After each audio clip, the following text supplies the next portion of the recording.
नमः शिवाय गुरवे सच्चिदानन्दमूर्तये निष्प्रपञ्चाय शान्ताय निरालम्बाय तेजसे ॐ सहना भवतु सहनौ भुनक्तु सह वीर्यं करवावहै तेजस्विनावधीतमस्तु मा विद्विषावहै। ॐ शान्ति शान्ति शान्ति। ॐ नमो ब्रह्मादिभ्यो ब्रह्मविद्यासम्प्रदायकर्तृभ्यो वंशऋषिभ्यो महद्भ्यो नमो गुरुभ्यः। सर्वोपप्लवरहितः प्रज्ञानघनः प्रत्यगर्थो ब्रह्मैवाहमस्मि ब्रह्मैवाहमस्मि। ॐ ईश्वरो गुरुरात्मेति मूर्तिभेदविभागिने व्योमवद्व्याप्तदेहाय दक्षिणामूर्तये नमः। ॐ शान्ति शान्ति शान्तिः। हरिः ॐ श्रीगुरुभ्यो नमः। हरिः ॐ। पहला पाठ करिए 3-4 सूत्रों 54, 55, 56, 57 પછી એને સમજવાનો પ્રયત્ન કરીએ। ગુણરહિતં કામનારહિતં પ્રતિક્ષણવર્ધમાનં અવિચ્છિન્नं सूक्ष्मतरं अनुभवरूपं तत्प्राप्य तदेवावलोकयति तदेव शृणोति तदेव भाषयति तदेव चिन्तयति गौणी त्रिधा गुणभेदात् आर्तादिभेदात् वा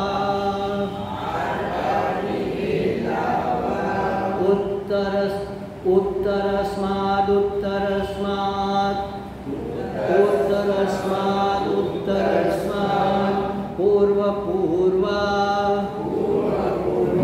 श्रेयाय भवति। શું કહે છે? અત્યાર સુધી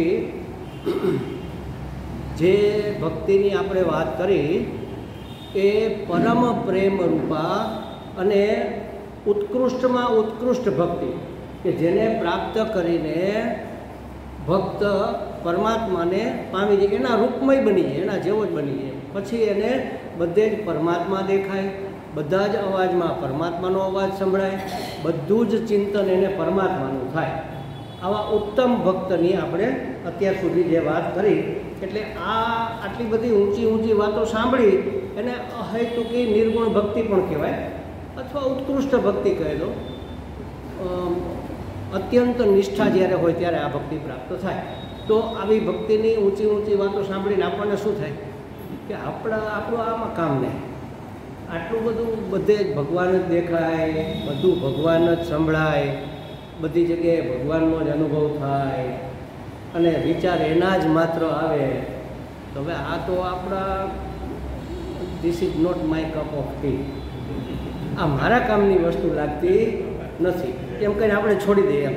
એટલે સામાન્યતઃ સાધારણ મનુષ્યને પ્રેમનું આવું વર્ણન સાંભળીને વિચાર આવે કે આ તો પ્રેમનું એક ખૂબ જ ઊંચી અને ખૂબ જ ગંભીર બાબત છે, બહુ ગંભીર સ્વરૂપ છે એમ.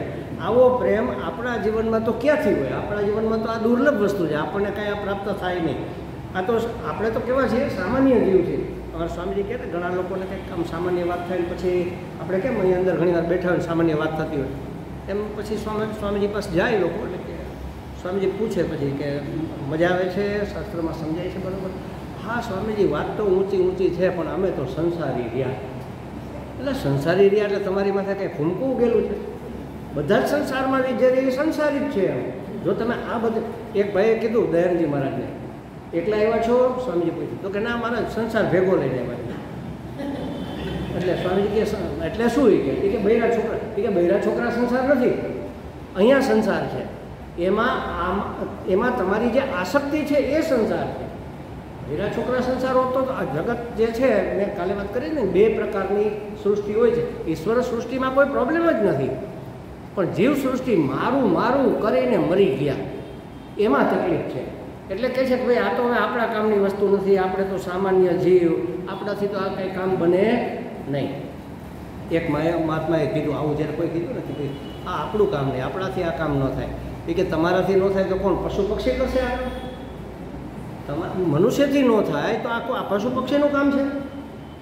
ભલા માણસ, તમે કેવી રીતે વાત કરો છો કે આપણાથી ન થાય? એટલે અમારે મેં સૌથી પહેલું જ્યારે અધ્યાત્મનું પ્રવચન સાંભળ્યું ત્યારે મેં એક વાત કરી હતી તમને કે કોઈ મહાત્માનું પ્રવચન હતું, એણે કીધું કે દરેક વ્યક્તિમાં મહાવીર બનવાની પોટેન્શિયાલિટી છે, દરેક વ્યક્તિમાં બુદ્ધ બનવાની પોટેન્શિયાલિટી છે, દરેક વ્યક્તિમાં મહાત્મા ગાંધી કે જેને તમે મહાપુરુષ ગણતા હો, ઊંચામાં ઊંચા મહાપુરુષ ગણતા હો, નરસિંહ મહેતા, મીરાબાઈ, બધું બનવાની દરેકની અંદર પોટેન્શિયાલિટી છે.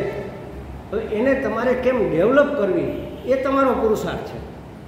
એટલે આ ઉત્તમ પુરુષ હોય ને, માનો કે નિકૃષ્ટ પુરુષ હોય, એ કોઈ પણ કામ લેતા પહેલાં 10 વાર વિચારે કે આ તો અઘરું છે ને આમાં તો આપણું કામ નહીં.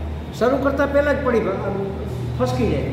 વાતો પહેલાં મોટી મોટી કરી પછી કે ચાલો આપણે બધા કરીએ, તો એ તો બરાબર છે પણ હવે એ મારું કામ નહીં, તમે લોકો કરો. કારણ કે એને વિઘ્નો આવશે, અસફળતા પ્રાપ્ત થશે તો મારી શું આબરૂ રહેશે ને, મારી તો પહોંચ પહેલેથી જ પોતાને નિર્બળ ડિક્લેર કરી દે. નિકૃષ્ટ માણસો કામ શરૂ કરતાં પહેલાં જ છોડી દે. મધ્યમ માણસો હોય, મધ્યમ પુરુષ હોય જે મધ્યમ કક્ષાના, એ કામ શરૂ તો કરે, ઉત્સાહમાં આવીને સૌની હારે શરૂ તો કરી દે, પણ પછી એકાદ બે વિઘ્નો આવે ને એટલે અડધું પડતું મૂકે. આપણે કેટલા આવા કામ પડતા મૂક્યા હશે વિચાર કરો. આપણે એ જ કેટેગરીમાં આવ્યો, મધ્યમ જ. પણ ઉત્તમ પુરુષ એને કહેવાય કે અનેક વિઘ્નો આવે અને વારંવાર આવે તો પણ જે કામ હાથમાં લીધું છે એ પૂરું કર્યા વગર છોડે નહીં. પછી સફળતા અસફળતા મહત્ત્વની નથી, કામ પૂરું કરે એમાં સફળતા ન મળે એ વસ્તુ જુદી છે, સફળતા મળે એ વસ્તુ જુદી છે. આ મધ્યમ વર્ગના માણસો હોય ને એ આપણે તમને ખબર હોય તો કોલેજમાં, હાઈસ્કૂલમાં તો બહુ ન થતું, ડ્રોપ લેતા. બહુ તૈયારી થઈ હોય એવું એમ લાગે નહીં એટલે હું આ વખતે ડ્રોપ લઉં. અરે ભાઈ ફેલ જ થયો છે એમ કહીને પરીક્ષા જ ન આપે, એટલે ફેલનું રિઝલ્ટ તો આવવાનું નથી, એપ્શન આવે એટલે ડ્રોપ લીધો એમ. વાસ્તવમાં એને બીક હોય તો હું ફેલ થવાનો છું. અમુક બહુ જ હોશિયાર વિદ્યાર્થી હોય એને એવું થાય ખરું કે ભાઈ જોઈએ એટલા ટકા નહીં આવે તો પછી માનો કે 90-95% અપેક્ષા હોય ને 60 આવીને ઊભા રહે તો પછી કાંઈ ફરે નહીં, એ લોકો પણ ડ્રોપ લે. કારણ કે પૂરતી તૈયારી હજી બાકી છે, એટલે પછી ફર્સ્ટ એટેમ્પમાં જ ગણાય ને એનું તો. ડ્રોપ લીધો એટલે પરીક્ષા જ આપી નથી તો ફર્સ્ટ એટેમ્પમાં જ એને જેટલા ટકા આવે બીજી વખત ગણાય એમ. તો એ ઉત્તમ પુરુષ છે કે પૂરતી તૈયારી ન હોય તો તૈયારી કરે બરાબર, પણ એક વખત કામ હાથમાં લીધું પછી ગમે તેટલા કોટી વિઘ્નો આવે, એવું શાસ્ત્ર તો એવું કહે છે, કોટી વિઘ્નો આવે અને વારંવાર આવે તો પણ હાથમાં લીધેલું કામ ક્યારેય પૂર્ણ કર્યા વગર છોડે નહીં. અને પરમાર્થ માર્ગમાં, ભક્તિ માર્ગમાં આવી દ્રઢ નિષ્ઠા, કાલે આપણે નિષ્ઠાની વાત કરીએ ને, આવી દ્રઢ નિષ્ઠા જ વિકટ અને દુર્ગમ કાર્યને સુગમ બનાવે છે.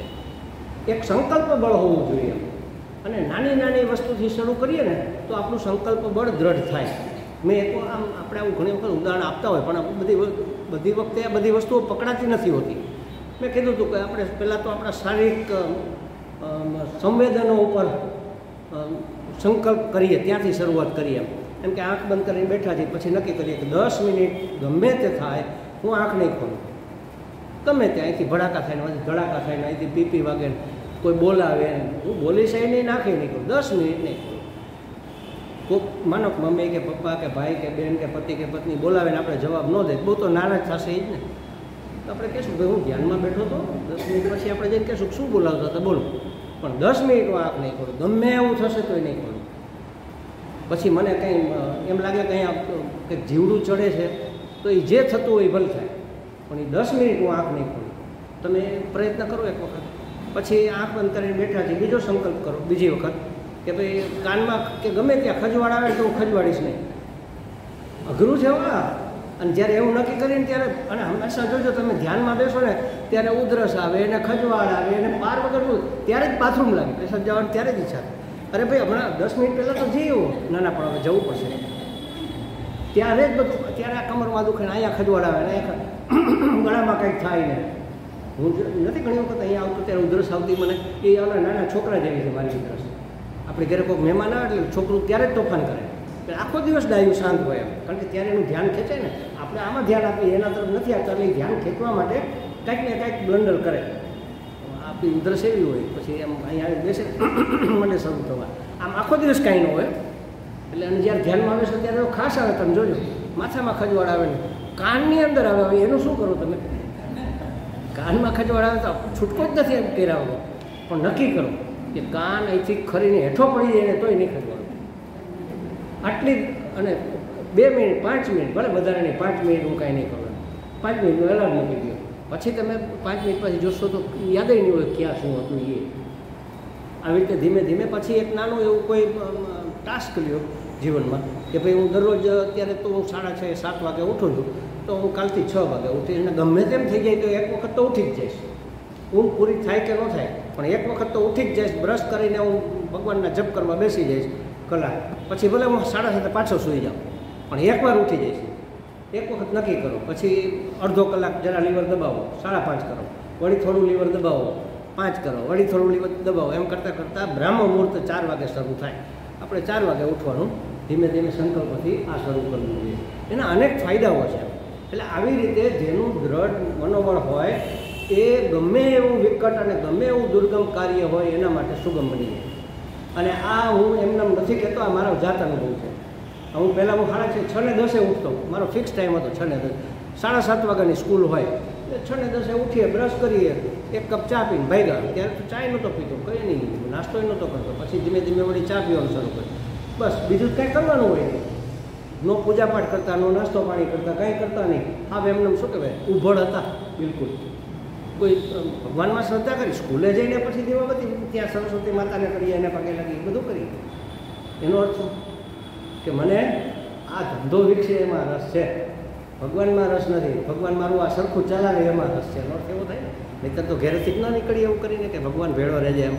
આ એક બહુ સરસ આઈડિયા છે, એ કરવા જેવો છે. ઘરેથી નીકળીએ ને ત્યારે 2 વસ્તુ કરવાની.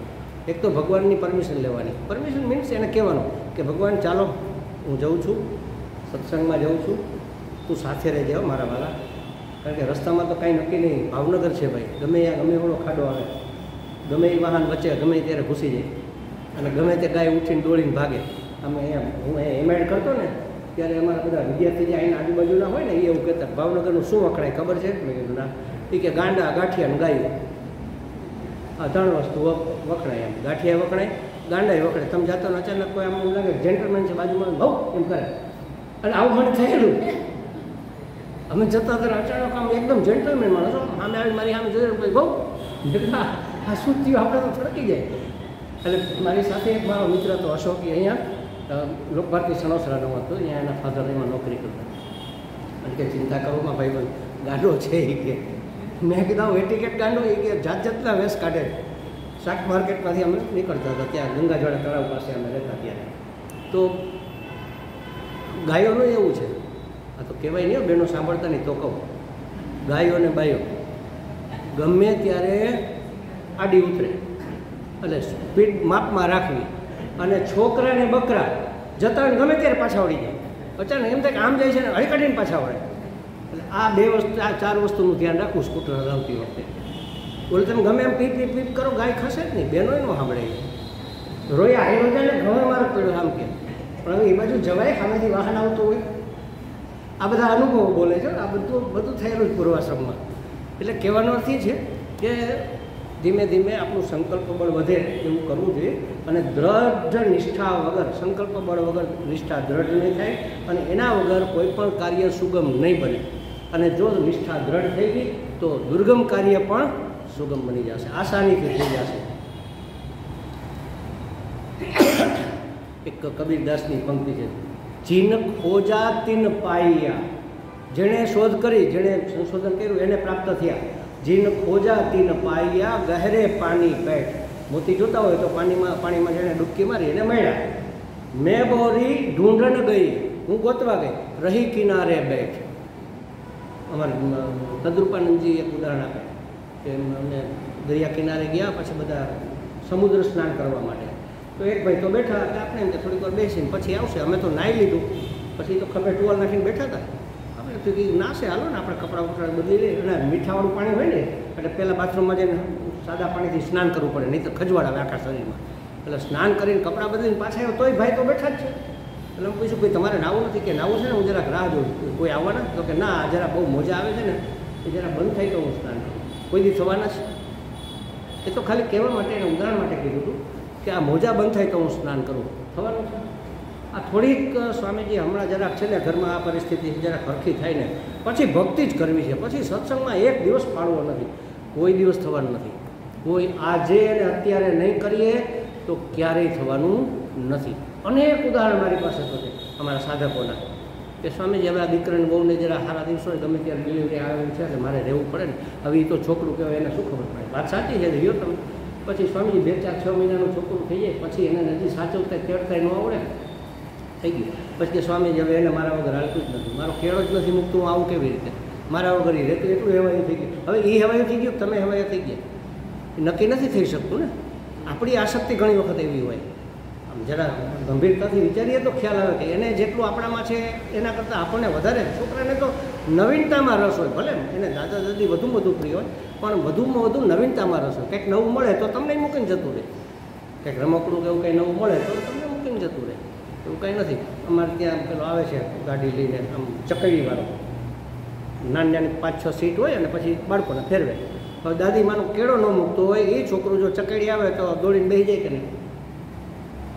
એટલે આ બધું આવું જ હોય છે. તમે આજે અને અત્યારે જે વસ્તુ નહીં કરી શકો એ ક્યારેય નહીં થાય. એટલે આપણે વિવેક કરવો પડે. એવું નથી કે આપણે એને તરછોડીએ, આપણું બાળક છે એને પ્રેમ કરીએ, અને ભગવાનમય છે, બાળકો તો નિર્દોષ હોય છે, પણ બધી જ જગ્યાએ વિવેક કરવો જોઈએ. અને આપણે સંસારમાં હોય ને એટલે સંસારી લોકો વિવેક જનરલી નથી કરી શકતા. જે કરવું એ આજે થશે અને અત્યારે જ થશે, પછી ક્યારેય નહીં થાય. તો આવો દ્રઢ સંકલ્પ હોય તો આ માર્ગે ચાલી શકાય. તો કે છે કે આમાં એક બહુ સરસ વાક્ય લખ્યું છે, બસ એક પાગલ જેવી છલાંગ મારવાની આવશ્યકતા છે. કાંઈ પણ વિચાર્યા વગર કૂદી પડો. માત્ર આટલું વિચારો, હવે આપણી પાસે સમય નથી. હવે આપણે કિનારે આવીને બેઠા છીએ, ક્યારે ટેટી પાકી જાય, ફટાકડો ફૂટી જાય, કાંઈ નક્કી નથી. માટે કૂદકો મારી જાઓ. હવે જેનું જે થવું એ થાય. હવે આત્મકલ્યાણ, સમાજ સેવા બહુ કરી, કુટુંબ સેવા બહુ કરી, બધાની સેવા ખૂબ. અને જે ડિપાર્ટમેન્ટમાં હોય, માનો હું એજ્યુકેશનમાં, તો મેં એજ્યુકેશનની સેવાય બહુ કરી, સમાજની બહુ કરી, કુટુંબની બહુ કરી, બધી બહુ કરી. હવે આત્મકૃપા, હવે આપણી સેવા કરવાની, આપણી જાત માટે કામ કરવું, છલાંગ મારો. એના વગર છૂટકો નથી. એટલે કહે છે કે આવી ભક્તિ જો તમને બીક લાગતી હોય તો અમે તો ક્યાંથી પ્રાપ્ત થાય? તો મનોબળને દ્રઢ કરો. હવે છતાંય માનો કે મનોબળ દ્રઢ નથી થતું, તો કહે છે કે ભાઈ બહાનું કાઢીએ ને આપણે કે સ્વામીજી અમે ભક્તિ ક્યાંથી કરીએ છીએ? હજી અમારી અંદર તો કેટલા બધા રાગ દ્વેષ ભરેલા પડ્યા છે. ભક્ત તો કેવો પવિત્ર હોય ને. અમારી અંદર તો રાગ દ્વેષ પડ્યા છે, કામ, ક્રોધ, લોભ, મોહ, મદ, માત્સર્ય, ઈર્ષા, લાલચો, કેટલું બધું. હજી તો સંસારની કેટલી બધી કામનાઓ છે હજી તો અમારે. અને પહેલાં શું કહેવાય, પેલી રાગદ્વેષથી ભર્યા છે. સંસારની કામના અગણિત કામનાઓ છે, જેની ઘણી ગણાયની, એક પૂરી કરી ત્યાં 10 બીજી ઊભી થઈ. એમાં અમે ભક્તિ કેમ કરીએ? તો કહે છે કે આ પ્રશ્ન જ અસ્થાને છે. આ વાત જ યોગ્ય એટલા માટે નથી. કેમ કે ભક્તિ આપણા તરફ નજર રાખીને નથી કરવાની હોતી, ભક્તિ એના તરફ નજર રાખીને કરવાની હોય છે. ભક્તિ એના માટે કરવાની છે. જેવો છું એવો તારો છું ને, બસ. નાનું બાળક હોય ને, શેરીમાં રમતું હોય અને પપ્પા નોકરી કરવા ગયા હોય, પ્રોફેસર હોય, કોલેજેથી આવે કે બેન્કર હોય, બેંકેથી આવે એટલે છોકરું શેરીમાં જોવે કે મારા પપ્પા આવ્યા એટલે દોડતું આવે પાછળ પાછળ. પપ્પા આવીને સોફા પર બેસે, બાજુમાં એનું જે કંઈ થેલો હોય એ મૂકે અને બેન પાણી ભરીને આવે અને છોકરું દોડીને આવતું, એ ઉભો મારા કપડાં ખરાબ થાય, આને પહેલાં ચોખ્ખો કર હાલ, અને ચોખ્ખો કર, પછી એના મમ્મી એને તેડી લે. હવે છોકરું રમીને આવ્યું એટલે પરસેવે રેપ જે હોય ને, ખોળામાં પોતાના સાડીના છેડાથી એનું મોઢું લૂછે, એને માથે હાથ ફેરવે, પપ્પા પાસે જવું છે એટલે એને કદાચ નવડાવે, ન નવડાવે, હાથ પગ ધોવે, મોઢું ધોવે, સરસ માથું ઓળી દે, અહીંયા કાળો ટીકો કરે અને પછી એના ખોળામાં આવે. તો ભક્તિ તો માં છે. ગમે એવું ગંદુ હોય તો એ તેડી લે. જ્ઞાન છે ને એ પિતા છે. જ્ઞાન પાસે તમે રાગદ્વેષ લઈને જાઓ તો કારી નહીં ફાવે. જ્ઞાન માર્ગમાં રાગદ્વેષ, કામ, ક્રોધ, લોભ, મોહ, મદ, માત્સર્ય આ બધું છોડીને સાધન ચતુષ્ટય સંપન્ન થઈને જવું પડે. અપ ટુ ડેટ થઈને માએ માથું ઓળી દેવું પડે, ટીકો કરી દેવો પડે અને કપડાં બદલાવી દેવા પડે. પછી જ્ઞાન પિતા છે એ ખોળામાં લે, પછી તમને પ્રેમથી એમ રમાડે, ખૂબ રમાડે, તમને છોડે નહીં એમ. બરાબર છે, પણ એના માટે તમારી તૈયારી જોઈએ. ભક્તિ માર્ગમાં કોઈ તે એ તો માં છે ને. જેવું મેલું ઘેલું ગંદુ ગમે એવું રાગદ્વેષ છે, અમે કેમ ભક્તિ કરીએ એ તમારો પ્રશ્ન. તમારે તમારી તરફ જોઈન કરવાનું ભક્તિ કે ભગવાન તરફ જોઈન કરવાનું. એટલે કે છે કે ભક્તિમાં દ્રષ્ટિ ભગવાન તરફ, હરિજી તરફ દ્રષ્ટિ રાખવાની હોય છે. એ તો અનંત દયાળુ છે, અપાર કૃપા નિધાન છે. એ જોઈને તો એના માટે પ્રેમ થયો છે કે ભગવાન આવા પ્રેમાળ છે, આટલા કૃપાળુ છે, અમારી લાયકાત કરતાં હજાર હજાર હજાર ગણું આપ્યું છે. એ જોઈને તો આપણને એમાં પ્રેમ થયો છે. પછી હવે જેવા છીએ એવા એક વસ્તુ તમને કહી દઉં, કોઈ પણ દુર્ગુણ આપણી અંદર હોય ને, ગમે તે જાતનો ખરાબમાં ખરાબ, ભગવાનને માન્ય છે. તમે જતા હો તો કે આવતો રહે બેટા ખોળામાં, કાંઈ વાંધો નથી. એક જ દુર્ગુણ ભગવાન સ્વીકારતા નથી, કપટ, દંભ. કપટ એટલે દંભ. દંભ ભગવાન સ્વીકારતા નથી, કપટ સ્વીકારતા નથી. અને એ સૌથી વધુમાં વધુ અને સૌની અંદર હોય જ છે. એ જો નીકળી જાય તો ભગવાન બાવડું ચાલીને ખેંચી લે. તમારે એના ખોળામાં જવું ન પડે, પોતે ખેંચી લે. એટલે સૌથી મોટું કામ એ કરવાનું, સહજ અને સરળ થઈ જવું, અંદર બહાર એકરું, અંદર કાંઈ મેલગુકડું રાખવું જ નહીં. જે છે એ બહાર. પણ મારા બધા આપણું જાણી જાય તો પછી પણ જાણી જાય શું લૂંટી જવાના? કોણ કોનું લૂંટી ગયું આજ સુધીમાં? અને જેણે કાંઈ નથી જણાવ્યું એ થોડા બેઠા રહે, એ જતા રહ્યા છે. એટલે ઓછું બોલવું, બને ત્યાં સુધી વાણીનો વ્યય કરવો જ નહીં. એટલે છુપાવવાનું વાતે ન આવે. અને બીજી વસ્તુ જે હોય અંદર સરળતાથી વ્યક્ત થવું, રુજુતા એને કહેવાય. અંદર બહાર એકરૂપતા એટલે રુજુતા. એના ઉપરથી પેલાનું નામ અર્જુન હતું. અર્જુન એટલે રુજુ, એટલો સરળ હતો, અંદર બહાર એકરૂપ હતો. મનમાં કંઈક ને બહાર કંઈક, એ તો દુર્યોધન હતો. અને એવું નહોતું. તો કહે છે કે એ ભગવાનની કરુણા અને એની અપાર દયા એ જોઈને તો એના માટે પ્રેમ થયો છે. અને ભગવાન અનંત ગુણનો અવતાર છે. સમજો, અનંત ગુણ એની અંદર છે. હવે જેની અંદર અનંત ગુણો ભરેલા હોય એ તમારે એક ગુણ એમાં ક્યાં દેખાશે? માનસરોવરમાં તમે એક ચમચી એક મીઠું નાખો તો ખારું થઈ જવાનું છે? ભગવાન અનંત ગુણનો સાગર છે. એમાં તમારા ગુણ તો ચપટી એક મીઠા જેટલાય નથી. અને એ તો મહાસાગર છે. એમાં તમારા ગુણ ક્યાં દેખાવાના? ઉલટાના ભગવાન સાથે તમે ભળી જશો, તમે પવિત્ર થઈ. ગંગાજીમાં કેટલા બધા પેલા નાળાઓ ભળે છે ને, ગટરો, બધું પાણી પવિત્ર થઈ જાય. ભાઈ ગટરનું પાણી તમે લઈ આવો નહીં, પહેલેથી જ ગંધાતું હોય, એ એક દિવસે સરખું નોરી, એમાં તરત જીવડા પડી જાય. એ જ ગટરનું પાણી ગંગાજીમાં ભળે અને એનાથી તમે 10 ફૂટ છેટેથી બોટલ ભરી આવજો, 12 મહિના કાંઈ નહીં થાય પાણીને. પણ એલા હમણાં અહીંયા જ ગંગાજી ભર્યા 10 ફૂટ આગળ જ, અને અહીંથી તો આપણે ભર્યું. ગંગાજીનો સ્પર્શ થતાં ગટરનું પાણી પણ પવિત્ર અને શુદ્ધ થઈ જાય છે. એટલે ભગવાન તો અનંત ગુણ છે, એની અંદર તો અનંત ગુણ ભરેલા છે. એટલે એનાથી કંઈ ભક્તિમાં, આપણી ભક્તિ કરવામાં કોઈ બાધા કે કોઈ વાંધા પડે નહીં. મનમાં રાગદ્વેષ હોય, કામના હોય, કેટલાક વિઘ્નો આવશે એવી બીક હોય, ભલે છે કાંઈ વાંધો નહીં, ભલે, પણ એમને માટે સ્વપ્રયત્ન કરતાં કરતાં એમના સુધી પહોંચવાની પ્રાર્થના કરવી કે ભગવાન મને તારા ખોળામાં લઈ લે. એટલે બને ત્યાં સુધી બધું ભગવાન ઉપર છોડવું એ ભક્તિ માર્ગનો એક મુખ્ય નિયમ છે. એને શરણાગતિ કહેવામાં આવે. અને આપણે તો જગતની, આપણી તો ખરી, પરિવારની તો ખરી, આખી દુનિયાની ચિંતા લઈને બેઠા હોય. પેલાનું શું થશે, તમને શું લાગે? જ્યારે ભાઈ મને જે લાગતું એ લાગે, એનું જે થવું એ થાય. તું તારું કરને બાપા, તારે શું કરવું છે? ક્યારે આપણી જાતને આપણે પૂછ્યું કે મારે શું કરવું છે ખરેખર? આ દુનિયા આમ છે ને, દીકરું તેમ છે ને, આ વખતે ચૂંટણીમાં શું થશે ને, ફલાણા દેશનું શું થશે ને, પેલો કોણ વાંકો ચૂકો કોક પકડાનો છે, વાંગચૂક કેવો કે આ એક એનું શું થશે નહીં તો બહુ જેન્ટલમેન માણસ છે. હવે એનું જે થવું એ થાય, મારું શું એ વિચારો, મારે શું કરવાનું છે. મારા જીવન ગમે એવા સજ્જન માણસની મુશ્કેલી આવે ત્યારે હું ડગી ન જાઉં, ત્યારે મારી ભક્તિ, મારો પરમાત્મા પ્રેમ ઓસરી ન જાય, એના માટે મારે શું કરવાનું. સમર્પણ સિવાય બીજો કોઈ ઉપાય નથી. ભગવાનને શરણે થઈ ગયું, જે છે જ્યાં છે જેવું છે બિલકુલ યોગ્ય છે. મારા પરમાત્માએ લીધેલો વેશ છે, જે બને છે જ્યાં બને છે જેવું બને છે બિલકુલ યોગ્ય બને. ઈશ્વરની યોજના છે અને એ તો કલ્યાણકારી જ હોય. માટે ચિંતા કરમાં હે ચિંતા કરમાં તારું ધ્યાન રાખે છે ભગવાન. નિર્ભય થઈ જા, નિર્ભય થઈ જા, સોંપીએ ને જીવનનું સુકાન. શબ્દો સાંભળજો બરોબર. સોંપીએ ને જીવનનું સુકાન. ચિંતા કરમાં, કેમ ન કરીએ ચિંતા? અમારે કરવી પડે કે નહીં? ચિંતા કરવાથી ના જગમાં કોઈ દુઃખ ઘટે છે. ચિંતા કરવાથી ના જગમાં કોઈ દુઃખ ઘટે છે. સાચો માનવ પ્રયત્ન કરતા કરતા રામ રટે છે. પ્રયત્ન તારે હાથ અને છે, પ્રયત્ન તારે હાથ અને છે, પ્રભુ હાથ પરિણામ.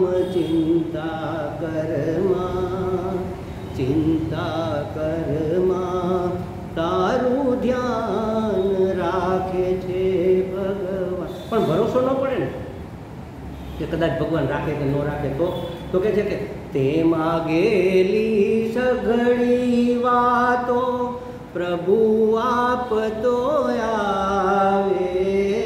તેમાં ગેલી સઘળી વાતો પ્રભુ આપતો આવે. સુખમાં દુઃખમાં સાથે રહીને તુજ પર પ્રીત વહાવે. સુખમાં દુઃખમાં સાથે રહીને તુજ પર પ્રીત વહાવે. ધીરજથી હર સંજોગોનું કરવાનું સન્માન. ચિંતા કરમાં તારું ધ્યાન રાખે છે ભગવાન. નિર્ભય થઈ જા. તો શું કરીએ અમે? તો કંઈક શરણાગતિ સ્વીકારીએ. જીવન પુષ્પ ધરી દેને તું પ્રભુ તણા ચરણોમાં. જીવન પુષ્પ ધરી દેને તું પ્રભુ તણા ચરણોમાં. અને ભળી જા પ્રભુ તણી પૂજાના ઉપકરણોમાં. સુખમાં દુઃખમાં જીવી જવું ગાતા ઈશ્વર ગાન. ચિંતા કરમાં તારું ધ્યાન રાખે છે ભગવાન. ચિંતા કરમાં. આવો નિશ્ચય કરીને ભગવાનની શરણાગતિ સ્વીકારી લેવી અમારી અંદર રાગદ્વેષ છે, અમારી અંદર તો કામ ક્રોધ છે, કેટલી બધી કામનાઓ છે, કેટલો બધો મેલ ભરેલો છે અને અમને ક્યાંથી ભક્તિ પ્રાપ્ત થાય, આવું કશું જ વિચારવાની જરૂર નથી. એ તો પ્રેમાળ માં છે, માની માં છે. સમજો તમે, આપણી માં આપણને જેટલો રાડ કરતી હોય ને દાદીમાં એના કરતાં વધુ કરે, નાનીમાં એના કરતાં વધુ કરે. આપણા પિતાજી આપણને પ્રેમ કરતા હોય ને એના કરતાં દાદા વધારે કરે. જોજો તમે, નાના હોય એ વધારે કરે. તે તો બાપનો બાપ છે ને, પરમપિતા છે. કેટલા પ્રિય છે આપણે એને, કશું જ વિચારવાની જરૂર. સમર્પણ કરી દે, બસ જેવો છું એવો તારો છું, બસ સ્વીકાર, જેવો છું એવો તારો છું બસ. અને તું એક જ આ જગતમાં મારો છે, બાકી બધા કેવા પૂરતા મારા છે. કહેવા પૂરતા છે, વ્યવહાર સત્તા પૂરતા પિતા છે, ભાઈ છે, બેન છે, પતિ છે, પત્ની છે, પાડોશી છે, બધું છે, એ બધા કહેવા પૂરતા છે. વાચારંભણ માત્ર કહેવા પૂરતા. વાચારંભણ એટલે કહેવા પૂરતા. વાસ્તવમાં તું એક જ મારો છે ને હું એક જ તારો છું, બસ. આવો જો સમર્પણ ભાવ થઈ જાય તો દુઃખ આજુબાજુમાં આટા ફરે, આવી ન શકે. આ કિલ્લો છે, સમર્પણ છે ને એ કિલ્લો છે સુરક્ષા માટેનો. તો કહે છે કે આવું સમર્પણ કરવાથી ભક્તિની પ્રાપ્તિ થઈ જશે. ભલે તમને આપણે માનીએ કે ચાલો એવી ઉત્કૃષ્ટ ભક્તિ પ્રાપ્ત ન થાય તો મધ્યમ ભક્તિ, ગૌણી ભક્તિ તો પ્રાપ્ત થાય ને, ગૌણ પ્રકારની. ઓલી મુખ્ય ભક્તિ હતી, આ ગૌણ ભક્તિ છે. ગૌણ ભક્તિ કરતાં કરતાં તમે ધીમે ધીમે માનો બીજું, ત્રીજું, ચોથું, પાંચમું પાસ થાય એટલે છઠ્ઠામાં જવા માટે શું કરવું પડે? છઠ્ઠું, સાતમું, આઠમું પાસ થયા એટલે નવમા ધોરણમાં જવા માટે શું કરવું પડે? તમે પાસ થાવ એટલે આગલા ધોરણમાં જતા જ રહ્યો ને એમ. એટલે ગૌણી ભક્તિ તમે કરશો, ગૌણ ભક્તિ જેને કહેવાય, અવર ભક્તિ કહેવાય, મુખ્ય નહીં. જે આપણે અત્યાર સુધી જોઈ મુખ્ય હતી એ નહીં. ભલે આપણને કામના છે તો કામના સાથે કરો, આપણને અપેક્ષા છે, કંઈક જોઈએ છે, ભગવાન પાસે કંઈક માગવું છે તો ભલે માગો, પણ ભગવાન પાસે માગો, બીજા કોઈ પાસે ન માગો, પાડોશી પાસે ન માગો, મિત્ર પાસે ન માગો, બેંક પાસે લોન માગવાની જરૂર નથી, ભગવાન પાસે માગો. એ સુજાડશે રસ્તો. પછી એ તમને પ્રેરણા કરે કે ભાઈ હવે જાઓ બેંક પાસે, તો વસ્તુ એ જુદી જ આખી અંદરથી આખી એક જુદી જ સરવાણી એના માટે વહેતી હોય છે. એ ધીમે ધીમે આપણે ઓળખતા થઈશું. શરૂઆતમાં તો અંતરનો અવાજ ન ઓળખાય. એમ જનરલી આપણી જે વાસના હોય ને એ આપણને આપણા અંતરનો અવાજ લાગતો હોય. અંદર જે સંસ્કાર પડેલા હોય ને એ આપણને લાગે કે આ મારા અંતરનો અવાજ છે. અંતરનો અવાજ નથી હોતો. ભગવાન તો શુદ્ધ અને સાત્વિક. અંતરનો અવાજ એને કહેવાય કે જેમાં કોઈનું અહિત ન હોય, એવી વાત અંદરથી સ્ફુરે. અને કોઈને કશું જ નુકસાન ન, મને તો ન થાય, પણ કોઈને કાંઈ ઈજાકારક વસ્તુ ન હોય તો સમજી લેવું કે ભગવાનની પ્રેરણા છે. જેમાં મારા સ્વાર્થની દુર્ગંધ ભળેલી હોય ને એ અંતરનો અવાજ ન હોય, એ વાસના હોય, એ આપણા જૂના પડેલા સંસ્કારના હિસાબે આપણે એ બધું કરતા હોય. બસ અહીંથી ભક્તિની શરૂઆત થાય છે. સમર્પણ કરીએ, આ રીતે શરૂ કરીએ, ભલે ગૌણ તો ગૌણ, પણ ભક્તિ કરીએ ત્યાંથી ભક્તિની શરૂઆત થાય છે. અને એના માટે સૂત્ર નંબર 56 અને 57 બે સાથે આપણે લીધા છે. એ બે એક જ સાથે આવે એવું છે. ગૌણી ત્રિધા ગુણ ભેદાત. ગુણના ભેદથી ગૌણી ભક્તિ ત્રિધા, 3 પ્રકારની કહેવામાં આવી છે. આર્તાદિ ભેદાત, અને આર્ત વગેરે પ્રમાણે પણ 3 પ્રકારની કહેવામાં આવી છે. હમણાં આપણે જોઈએ આનો અર્થ. અને એ ઉત્તરોત્તર જેમ આગળ જઈએ તેમ વધારે ને વધારે ઉત્કૃષ્ટ ભક્તિ ગણાતી હોય છે. એના શબ્દસહ અર્થ કરીએ. ગૌણી માને અપ્રધાન, જે પ્રધાન નથી, મુખ્ય નથી એવી. આર્તાદિ ભેદાત, આર્ત, જિજ્ઞાસુ, અર્થાર્થી. ગીતાજીમાં 4 પ્રકારના ભક્ત કીધા: આર્ત, જિજ્ઞાસુ, અર્થાર્થી અને જ્ઞાની. જ્ઞાનીની વાત તો આગળ પહેલાં થઈ ગઈ. ઉત્કૃષ્ટ ભક્ત એ જ્ઞાની. એટલે બાકીના જે 3 વિધા ને એ 3 ગૌણી ભક્તિમાં આવે. કા આર્ત હોય એટલે અંદર કંઈક પીડા હોય, સંકટ હોય, કંઈક જોતું હોય, કંઈક ઘટતું હોય, એના માટે. જિજ્ઞાસુ ભક્ત એવી રીતે કંઈક જાણવું હોય, કંઈક પામવું, ભગવાન કેવા મદદ કરશે, શું થશે, એ સંશયાત્મક હોય થોડા. અને અર્થાર્થી, મારો અર્થ સરે, મારું કામ નીકળે, હે ભગવાન મારા દીકરાને 95%